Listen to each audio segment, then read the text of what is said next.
Kita masuk pelajaran yang kelima, mukjizat ilmiah Al-Quran yang kelima.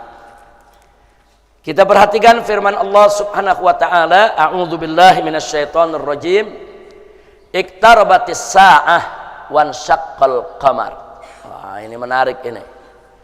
Di sini saudara ada dua hal yang menarik. Pertama, iqtarabatis sa'ah wansyaqqal qamar. Allah menginformasikan kepada kita bahwa yang namanya kiamat sudah dekat, sangat dekat.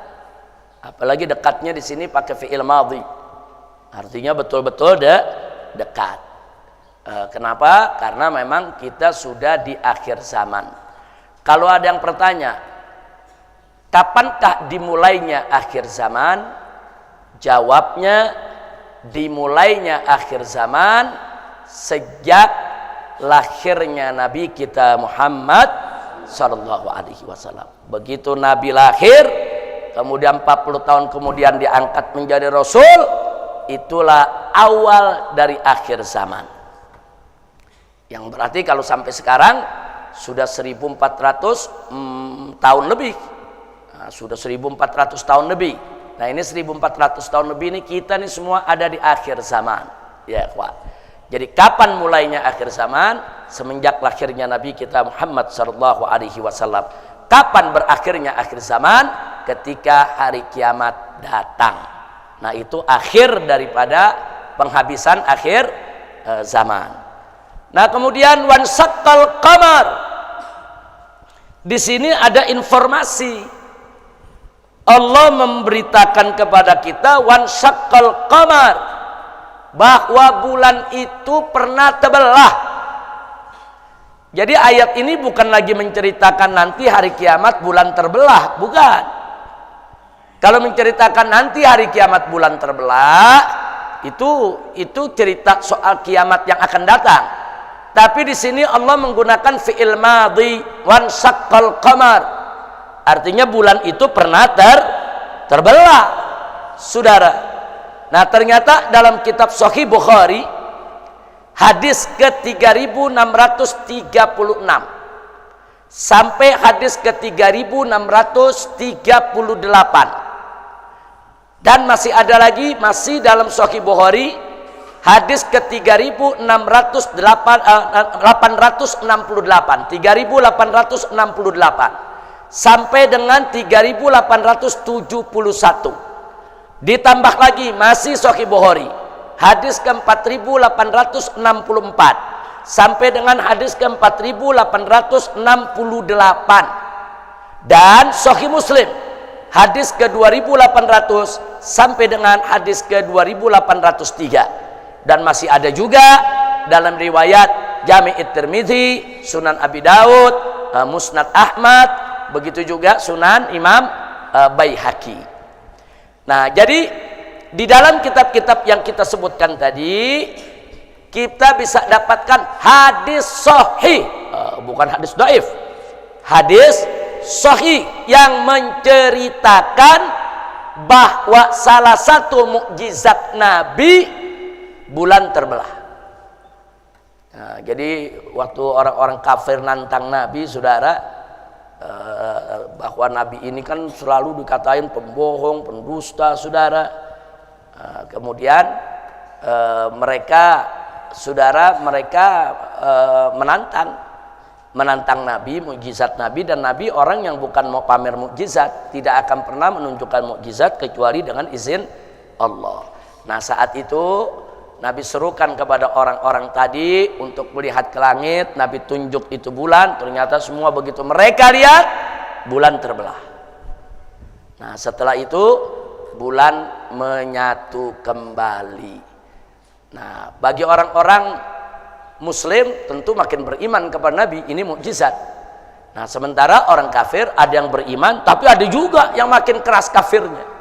Apa mereka bilang? Wah, ini sihirnya dahsyat ini Muhammad, sampai bulan bisa dibelah dua. Jadi mereka bilang sihirnya dahsyat ini. Emang selama ini mereka menuduh Nabi kita sebagai tukang sihir dengan kemampuan mukjizat yang luar biasa tadi, akhirnya mereka justru makin menuduh Nabi sebagai orang yang ilmu sihirnya sudah tinggi, ya ikhwan. Na'udzubillah min dzalik. Jadi memang orang kalau udah kafir susah. Kalau kafirnya udah keras susah, dikasih bukti dia nggak percaya, dikasih argumen juga dia nggak terima, susah. Saudara, orang-orang semacam ini, saudara mau dikasih peringatan nggak dikasih peringatan sama aja bagi mereka. Na'udzubillah min dzalik. Baik, ini informasi Al-Quran. Bulan pernah terbelah. Dan ini informasi hadis sahih bahwa bulan pernah terbelah. Nah, kita mesti beriman. Kita memang sekarang nggak menyaksikan bulan terbelah. Kita nggak tahu bulan itu terbelah.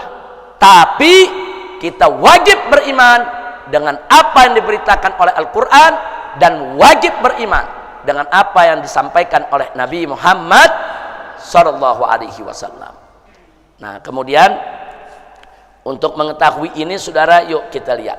Ada nggak data-data dari luar Islam yang menunjukkan kalau suatu waktu di zaman Nabi itu bulan terbelah? Sebab begini, sebab kalau namanya bulan terbelah itu kan yang ngelihat bukan orang Mekah saja. Paling tidak kan yang ada jauh-jauh juga ngelihat. Orang Madinah mungkin ngelihat, orang dari Irak juga ngelihat. Kalau bulan terbelah, di mana bulan diselimuti malam, di mana negara-negara yang melihat bulan tersebut, otomatis akan ada orang-orang yang lihat bulan itu terbelah. Nah, ini kita mau cari orang-orang mana orang di luar Mekah yang lihat bulan di zaman itu, saudara, sebagai bukti sejarah kita bahwa Islam ini baik Al-Quran maupun hadis ini bukan dongeng, ini menginformasikan fakta sejarah. Nah, sekarang mari kita lihat. Kita lihat ada satu naskah India kuno. Nah, ini menarik ini. Ada satu naskah India kuno. Dalam transkrip naskah India kuno yang tersimpan di Museum Inggris di London. Nah, sampai sini dulu saya berhenti. Mungkin nanti ada yang bertanya, kok naskah kunonya ada di London? Nah, saudara, dulu banyak negeri Islam dijajah oleh negara-negara Eropa, termasuk Indonesia, dijajah oleh Belanda. Nah, karena Belanda itu menjajah kita, banyak dulu kitab-kitab kuno yang dikarang oleh ulama-ulama Indonesia itu diangkut oleh Belanda, dibawa ke Belanda. Termasuk kerisnya di Ponorogo, tombaknya di Ponorogo, saudara, itu dibawa sama Belanda. Nah, bahkan kitab-kitab karangan ulama-ulama Indonesia dibawa oleh Belanda, termasuk karangan Habib Utsman. Nah, kitab-kitab karangan Habib Utsman 100 kitab lebih yang dibawa aslinya oleh Belanda. Nah, mereka taruh di perpustakaan. Nah, begitu juga Inggris ngejajah India. Begitu di India ada naskah-naskah kuno tentang raja-raja India yang kuno, dari sebelum Islam masuk sampai Islam masuk ke India, itu diangkut oleh Inggris, ditaruh di museum di London. Nah, jadi kalau ada yang bertanya, kok naskah kuno India ada di London? Nah, itu sejarahnya. Karena dulu India dijajah oleh Inggris. Naskah-naskah kunonya dibawa, diangkut ke London, diletakkan di perpustakaan.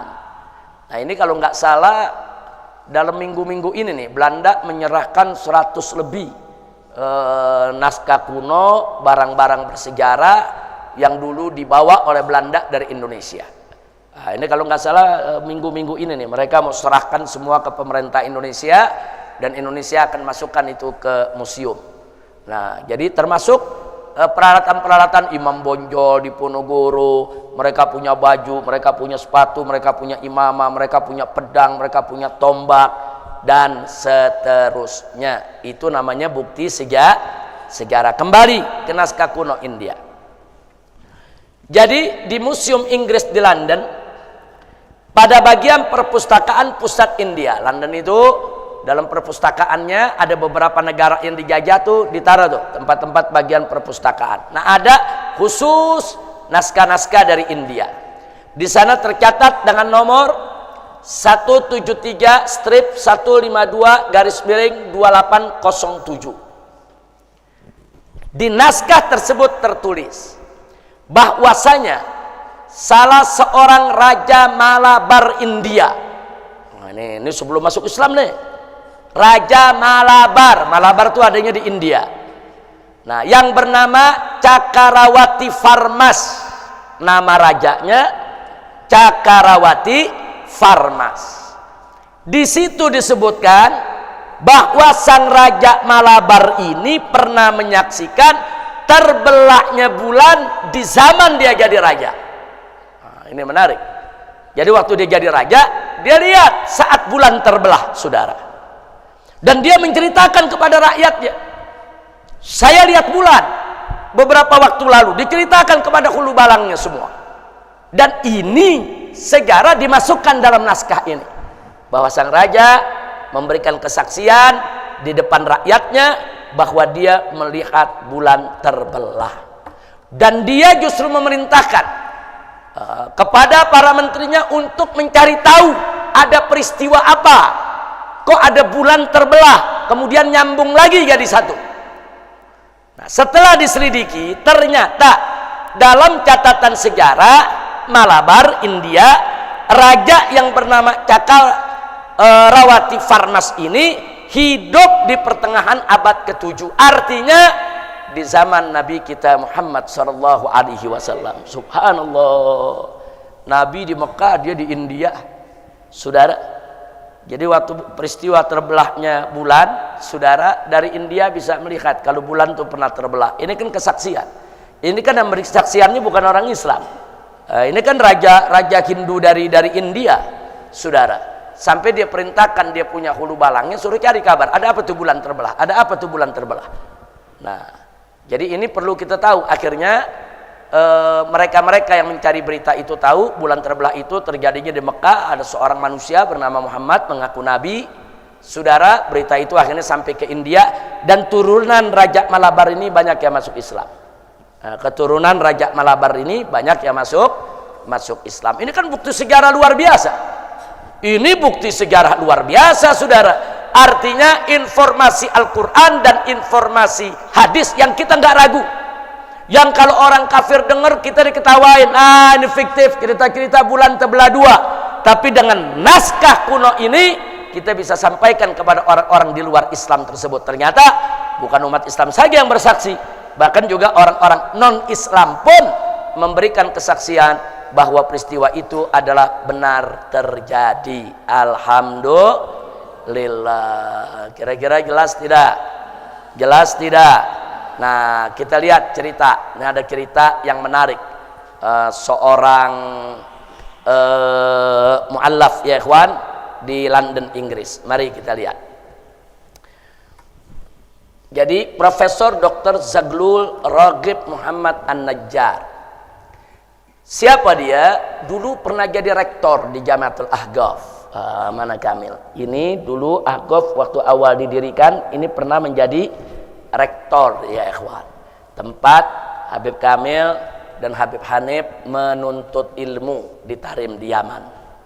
Nah, Profesor Dr. Zaglul Raghib Muhammad An-Najjar ini spesialisasinya tentang mukjizat ilmiah Al-Quran. Jadi dia mendalami ilmu tafsir. Kemudian dia lebih fokus kepada tafsir ayat-ayat yang berkaitan dengan isyarat ilmiah Al-Quran. Nah, akhirnya beliau ini banyak diundang ke Mesir, ke Saudi Arabia, ke Syria, ke seluruh dunia Islam. Bahkan diundang keliling Eropa untuk menyampaikan tentang mukjizat ilmiah Al-Quran.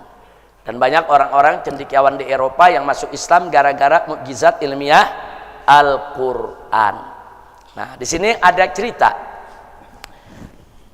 Tatkala Profesor Zaglul hadir dalam satu acara dialog lintas agama.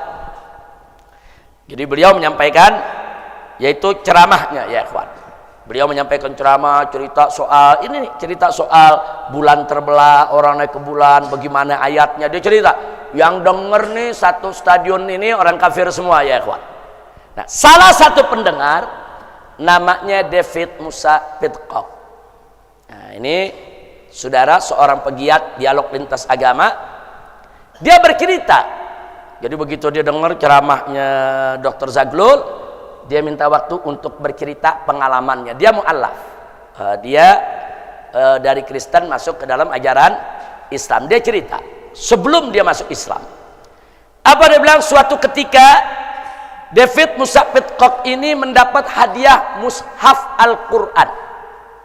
Jadi dia punya teman, saudara, karena dia suka dialog lintas agama, dialog dengan Islam, dialog dengan Yahudi, dialog dengan macam-macam agama. Sekali waktu ketemu dengan orang Islam, dikasih hadiah mushaf Al-Quran yang ada terjemah bahasa Inggrisnya. Dia terima. Nah begitu dia terima, dia baca-baca. Dia baca-baca, cuman buka-buka kebet-kebet aja. Nah begitu kebet-kebet, saudara, sampai ke ayat yang kita baca ini. Dia baca satu ayat, saudara, yang tadi kita sebutkan, yaitu iqtarabatis sa'a wan saqqal qamar. Dia baca, dia lihat terjemahnya, dia lihat keterangannya. Nah, di situ diceritakan bahwa bulan pernah terbelah, bagian dari mukjizat Nabi Muhammad Sallallahu Alaihi Wasallam. Begitu dia lihat, dia cerita, begitu saya baca itu saya ketawa. Ini konyol, ini buku dongeng, nggak masuk di akal. Saya tutup itu Quran, saya masukkan ke laci, dan nggak pernah saya baca lagi. Jadi dia, pokoknya dia lihat begitu, Islam lucu, masa bulan terbelah, dari mana datangnya bulan terbelah? Ini kayak cerita karton, ini bulan terbelah ini. Nggak percaya dia. Cuman dia nggak buang itu Al-Quran, dia taruh di lacinya. Dia sendiri yang cerita, saudara. Suatu hari setelah sekian lama, entah sekian berapa bulan atau berapa tahun, saudara, dia menonton acara dialog di BBC. Nah, BBC TV ini salah satu televisi yang ada di London, Inggris, tentang bulan. Jadi BBC ngundang, dia ngundang, yaitu ada 2 astronot Amerika Serikat diundang ke BBC TV, kemudian dialog tanya jawab. Nah waktu itu astronot dari Amerika ini, saudara, didesak terus sama wartawan dari Inggris. Artinya apa? Kalian orang Amerika suka buang-buang duit, ngapain itu ke bulan segala, ada urusan apa kita ke bulan? Nggak ada manfaatnya, kan lebih bagus mengembangkan pertanian di bumi, mengembangkan pariwisata dan lain sebagainya. Ngapain ke bulan, gak ada manfaat buat manusia. Nah, jadi 2 orang ini ngotot, enggak, kita orang Amerika sangat peduli persoalan ini karena kita yakin ke depannya ini kita akan ada manfaatnya. Jadi jangan dibilang gak manfaat, berdebat ini. Singkat cerita, masuk ke perdebatan, ditanya oleh yang wartawan dari Inggris, apa sih salah satu manfaatnya, coba sebutin. Loh, Anda tidak tahu, waktu kami ke bulan, kami mendapatkan di bulan itu ada guratan. Nah, dia sebutkan guratan apa, saudara? Dia ceritakan di sini ada guratan. Guratan itu semacam apa, parit ya. Jadi ada parit, tahu parit? Nah, parit kayak sungai itu, parit yang berlobang itu. Ada lobang panjang di sepanjang bulan. Itu dia punya lebar, lebarnya itu bisa puluhan meter, ada yang ratusan meter, nggak sama. Tapi panjangnya sekian kilometer sekeliling bulan. Nah, jadi lebarnya ini ada ratusan meter, bahkan ada yang sekian puluh kilometer lebarnya, tapi panjangnya ada sekeliling bulan. Terus ditanya sama wartawan Inggris, loh, apa artinya itu? Artinya kami dari NASA meyakini dengan menemukan fakta tersebut bahwa bulan ini dulu pernah terbelah. Subhanallah. NASA bilang ini bulan pernah terbelah, kalau nggak terbelah nggak begini bentuk bulan. Nah, dan ditunjukin fotonya. Jadi di bulan itu ternyata ada guratan panjang sekeliling bulan, nggak rata, ntar dia turun, ntar dia naik. Kayak bulan pernah terbelah, bagaimana sih? Subhanallah. Begitu astronot Amerika ini bicara, salah satu astronot bicara itu, ini David Musa Pidcock yang lagi duduk di rumahnya nonton sambil minum, apa dia bilang? Begitu saya dengar itu astronot mengatakan bulan pernah terbelah, saya lompat, saya duduk di atas kursi. Ini saya pernah baca ini. Di mana ini saya baca bulan terbelah? Dia ingat Quran yang dilaci ya, Dia balik lagi ke lakinya, saudara, dia buka itu Quran, dia cari, dan mulai saat itu dia masuk ke dalam Islam. Subhanallah. Padahal awalnya dibilang apa? Nah, konyol nih, kita dongeng, mana mungkin bulan terbelah. Tapi akhirnya saudara, justru astronom Amerika yang membenarkan, ya, di bulan ada guratan. Ini fotonya ya ikhwan. Nah, itu fotonya bulan, itu ada guratan garis. Itu kalau diperdekat itu lihat guratan garis. Itu menandakan kalau bulan itu pernah terbelah kemudian nyambung lagi. Ya kalau bola disambung lagi kan paling enggak kelihatan bekas sambungannya.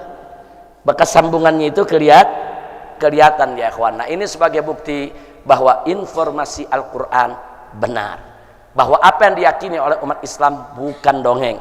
Nabi memang pernah dengan izin Allah membelah bulan menjadi dua. Alhamdulillah, sadaqallahul azim. Kira-kira jelas sampai di sini? Nah, jadi kita lihat. Nah, jadi ayat-ayat Al-Qur'an itu satu persatu terungkap.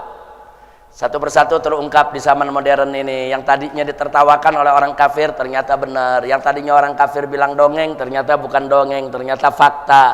Inilah keajaiban Al-Qur'anul Karim.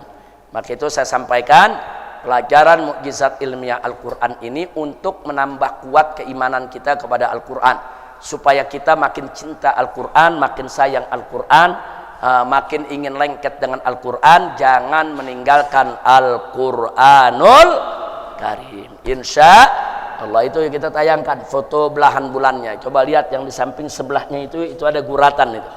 Guratan sepanjang bulan. Sebetulnya foto belahan bulan ini ada videonya. Nah, jadi kalau nanti boleh juga MS di tim multimedianya mungkin cari di YouTube tentang ini, nanti ada filmnya, kita rekam, kita bisa tayangkan di sini. Ini ada filmnya guratan bekas terbelahnya bulan. Yang saya tampilkan di sini cuma foto-foto saja, karena ini berbentuk slide dan hanya untuk kitab, sehingga kita tidak muat videonya. Inilah pelajaran kita tentang mukjizat ilmiah Al-Quran untuk hari ini. Mudah-mudahan manfaat untuk kita semua. Alhamdulillahirabbil alamin.